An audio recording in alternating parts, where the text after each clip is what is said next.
మత్తయి సువార్త 2వ అధ్యాయం. రాజైన హేరోదు దినములయందు యూదయ దేశపు బెత్లెహేములో యేసు పుట్టిన పిమ్మట, ఇదిగో తూర్పు దేశపు జ్ఞానులు యెరూషలేమునకు వచ్చి, యూదుల రాజుగా పుట్టినవాడు ఎక్కడనున్నాడు? తూర్పు దిక్కున మేము ఆయన నక్షత్రము చూచి ఆయనను పూజింపవచ్చితిమని చెప్పిరి. హేరోదు రాజు ఈ సంగతి విన్నప్పుడు అతడును అతనితో కూడా యెరూషలేము వారందరూ కలవరపడిరి.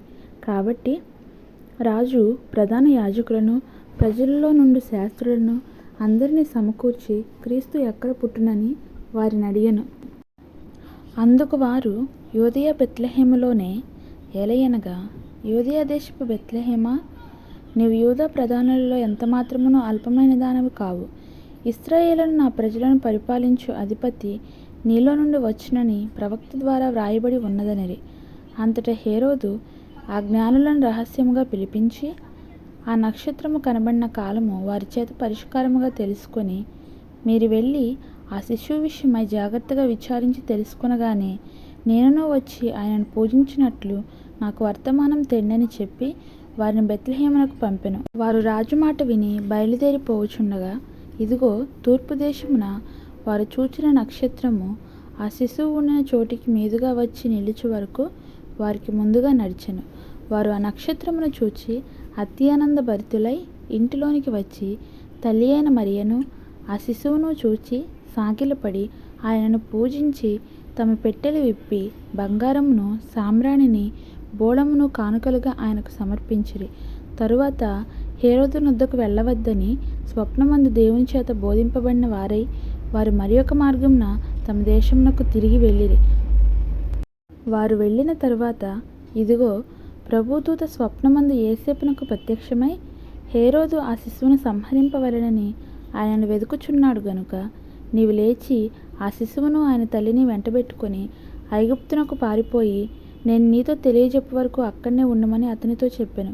అప్పుడు అతడు లేచి రాత్రివేళ శిశువును తల్లిని తోడుకొని ఐగుప్తునకు వెళ్ళి, ఐగుప్తులో నుండి నా కుమారుని పిలిచితిని అని ప్రవక్త ద్వారా ప్రభువు సెలవిచ్చిన మాట నెరవేర్చబడినట్లు హేరోదు మరణం వరకు అక్కడ నుండెను. ఆ జ్ఞానులు తన్ను అపహసించిరని హేరోదు గ్రహించి బహు ఆగ్రహము తెచ్చుకొని తాను జ్ఞానుల వలన వివరముగా తెలుసుకున్న కాలమును బట్టి బెత్లెహేములోను దాని సకల ప్రాంతములలోనూ 2 సంవత్సరములు మొదలుకొని తక్కువ వయసు గల మగపిల్లలందరినీ వధించెను. అందువలన రామాలో అంగలార్పు వినబడెను, ఏడ్పును మహారోదన ధ్వనియు కలిగెను. రాహేలు తన పిల్లల విషయమై ఏడ్చుచు వారు లేనందున ఓదార్పు పొందనొల్లకి ఉండెను అని ప్రవక్త అయిన యిర్మీయా ద్వారా చెప్పబడిన వాక్యము నెరవేరును.